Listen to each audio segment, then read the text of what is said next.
So we spoke to Lincoln Riley a little less than an hour ago, and I started with the obvious question. What was your reaction to the report by Charlie Casserly? Not surprising. I mean, that's just in the fact that it's that time of year, and people are going to say different things. I just hate that people go out, make these comments, and you've never even talked to the two people that have actually coached this kid. You haven't talked to teammates. You went on what one team said, which that's probably a smokescreen, knowing how this draft deal works and all the different back and forth. But this kid's Kyler was a tremendous leader for us, a tremendous leader, very aggressive, very important to him. All he cares about is winning. And that really, I think our team took on that personality without a doubt. So he, and then as far as process and offense, I mean, he just had the, greatest single season in the history of college football. So I think he can process just fine. There are a lot of scouts and even front office folks who were passing around the interview I did with Kyler at the Super Bowl. And, of course, that didn't go well. I don't know if you saw it, but or did you see it? He told me about it. He told me about it after, actually. What did he say? Well, he was in a tough position, because he hadn't made up his mind yet, and he's such a good kid. I mean, he doesn't want to lie. He doesn't want to tell anything wrong. And so it was a tough position for him, and so I think that's part of the reason he was ready to just get this decision made and get on with it was the kind of constant back and forth, and not really being able to talk about one or the other. Put the kid understandably in a pretty tough position. When did he talk to you about making this decision? We talked about it several times. We talked about it. I drove down to Dallas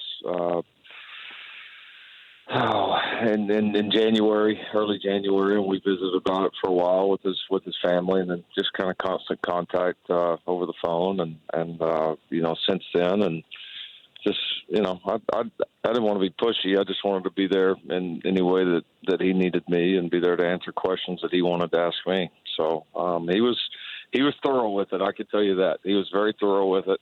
He was tried to be respectful of both leagues, of the rare opportunity that he has, and people will never understand what he turned down to play football. I mean, this kid loves football. Trust me. But, Coach, I've seen this before where these kids get a taste of stardom and then they become something different. I look back on Kyler Murray. He was a star when he was in high school and maybe the greatest quarterback to come out of Texas. So maybe has he changed personality-wise to, where he was, to, not playing, to then sitting behind Baker, Heisman Trophy, and now maybe the number one pick and getting a, first-round dollars from the Oakland A's? No. I mean, if he was going to change, I mean, this would have been the year to do it. I mean, all of a sudden you're a kid still in college playing college football, but you've got a, multi-million-dollar contract, that you've already been paid on some, and you got a lot more coming after that. And he was never any different. I mean, he handled, like I've said before, he handled the whole deal with Baker getting the extra year. He handled that so well. I came in and, basically sat for 2 years, and that's a long time for a guy as talented as him, but he did it and did it well, and, was kind of beloved around here, most importantly by his teammates. So, no, he's his own guy. He has remained his own guy, and I don't see any of this changing him. He's very confident and secure in who he is, but he's a good person, and I think he's absolutely going to remain that way. Last time you spoke to Cliff Kingsbury? Oh, probably a month ago. What did you talk about? I told him congratulations. I think it was in order at that point. So, that was the last time that we spoke. We stay in touch by text. We always have for years and years. But I told him congratulations. Was thrilled for him getting a chance to coach with the Cardinals, and pretty exciting stuff. What did he ask you? How my day was going. Do you think he's going to reach out after these comments have come out with Charlie Casserly, or has he already? I'm sure we'll have several people reach out. No, I haven't talked to anybody else about him. I mean, I know Kyler met with a lot of different teams at the combine, and I've personally spoken with the majority of the teams that he met with, and every one of them were glowing in their reports about Kyler, basically the complete opposite that Charlie threw out there. So, you're not going to make everybody happy. If that is true, one team didn't like him, then that's okay. And trust me, there's about 25 others out there that absolutely love him. You know what's amazing is we get caught up in the prototype quarterback in the NFL, that you got to be 6'4", 6'5". And I said, you don't have to be because of new rules and, blocking schemes. And we're taking more of college into the NFL. And so people talked about Baker Mayfield at 6 feet. Like, how could you take him number one? Now we've gone down to 5'10" with Kyler Murray. And I'm saying, can they play football? There are guys who are 6'5", 6'6", 6'7", can't play. But exactly. We get caught up in these prototypes here, Coach. We do, and what people got to realize is we're not saying that every 5'10" or every 6-footer can go in there and do it. I mean, these two guys are rare breeds.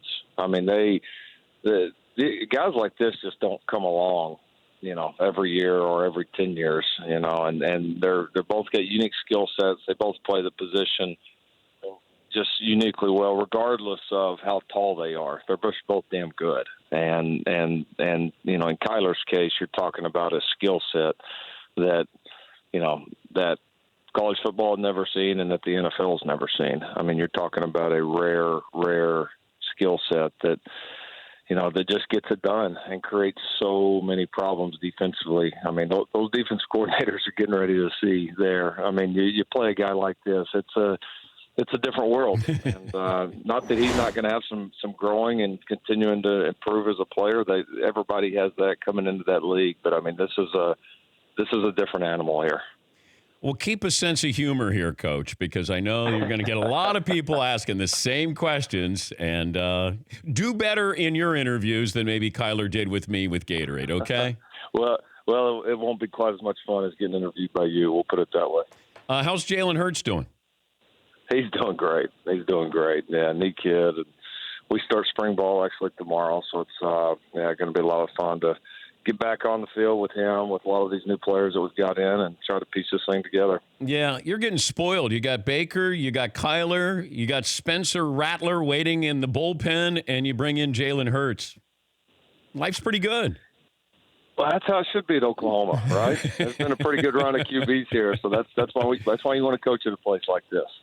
Thank you, Coach. We appreciate your time. Of course, Dan. Thank you. For more Dan Patrick Show, tune to Audience Channel 239 on DirecTV or download the Dan Patrick Show app.